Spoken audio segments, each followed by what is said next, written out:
ये सवाल है एडिशन। क्या है? एडिशन। और एडिशन मतलब क्या होता है? प्लस। प्लस मतलब जोड़ना। जोड़ना। ये सवाल है √12 प्लस और √27। यहाँ √8 प्लस √32। तो इस सवाल को हमें जोड़ना है। बताइए इस समय जुड़ सकता है क्या? नहीं जुड़ जाएगा। जुड़ जाएगा। क्या जुड़ सकता है? एक बात ध्यान रखो, अगर रूट के अंदर कोई भी डिजिट अगर सेम सेम है, ठीक है, तो वो जुड़ सकती है।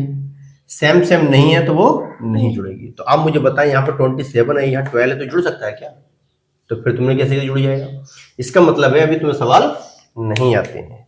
चलिए इस सवाल को हम सीखेंगे तो आप समझ जाएंगे कि ये सवाल कैसे किया जाएगा। देखिएगा सवाल ध्यान से। सबसे पहले तो ये 12 है, इस 12 का हम अंडर रूट लेंगे, मतलब वर्गमूल लेंगे। इसे कहते हैं स्क्वायर रूट लेना। क्या कहते हैं? Square root. सीधी बड़ी बोल तो सीधे जानते हो, ऐसे करके क्या लेना? स्क्वायर रूट लेना। ठीक है, तो स्क्वायर रूट लेंगे तो कैसे लिया जाएगा? कितना होगा इसका स्क्वायर रूट पता है? मैं यह करके बताता हूँ। देखो ये 12 है, इसका स्क्वायर रूट लेने का मतलब होता है 2 से डिवाइड करना। 2 6 जा 12 होता है, 2 3 जा 6 होता है, और 3 1 जा 3 होता है। मतलब वर्गमूल में कितने का पेयर बनता है? 2 का। तो 2 का पेयर बन रहा है, तो ये 2 जो है यहाँ पर बाहर निकल के आ जाएगा, और जिसका पेयर नहीं बनता है वो रूट के अंदर जाता है। आई बात समझ में नहीं आई? तो 2 दूनी 4, यहाँ बाहर 2 बार गुणा करनी पड़ेगी इसकी। 2 दूनी 4 यहाँ 12 होता है। ठीक है, इस स्टेप से करना होता है, डरना बिल्कुल नहीं है। जो बच्चे डरते हैं वो आज सीख जाएंगे, उनकी मिस्टेक्स जो है वो क्लियर हो जाएंगी, इंप्रूव योर मिस्टेक्स हो जाएंगी क्लियरली। ठीक है, ऐसी है। तो 3 3 जा 9, 9 3 जा कितना होता है? 27। राइट, अब जुड़ सकता है। क्यों? क्योंकि यहाँ पर अंडर रूट है और यहाँ पर अंडर रूट 3 है, सेम सेम है। तो अब जुड़ सकते हैं कैसे? यहाँ 2 है और ये 3 है, तो इसकी बाहर वाली डिजिट हमसे जुड़ जाती है। 3 और 2 कितना हो जाएगा? 5 हो जाएगा।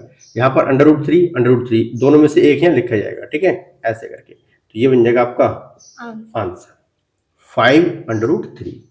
5 पंजे 25 75। मतलब ये इस समय रूट के अंदर 75 लिखा है। कितना? 75। इसको चाहे ऐसे लिख लो चाहे ऐसे लिख लो, एक ही बात है। राइट, अच्छा ये सवाल आपके सामने है, इसको भी हल करते हैं। तो देखिए इसको भी हम 2√2, मतलब 2 दूनी 4 दूनी 8 हो जाएगा, है ना। यहाँ पर हम 4√2 क्योंकि 4 4 16 दूनी 32 और 4 16 16 2 32। ठीक है, अब देखो यहाँ पर √2 हो गया, यहाँ पर √2 हो गया, तो सेम है, इसलिए अब ये ऐड हो सकता है। बाहर की डेट को ऐड जोड़ लेंगे। बोलो 2 और 4 कितना होगा? 6, और √2 है तो √2। राइट, ये आपका आंसर निकल कर आ गया। अब ये जो है कितना लिखा अगर देखा जाए तो 6 6 36 दूनी 72, है ना, 72। मतलब इसको हम रूट के अंदर 72 भी लिख सकते हैं और इसको ऐसे लिख सकते हैं, दोनों ही राइट है। ठीक, तो ये हमें समझाना था। बहुत से बच्चों को नहीं आता है, तो कहीं ना कहीं उनके माइंड में डाउट चलता है कि सवाल कैसे होगा, लेकिन आज के बाद डाउट नहीं होगा।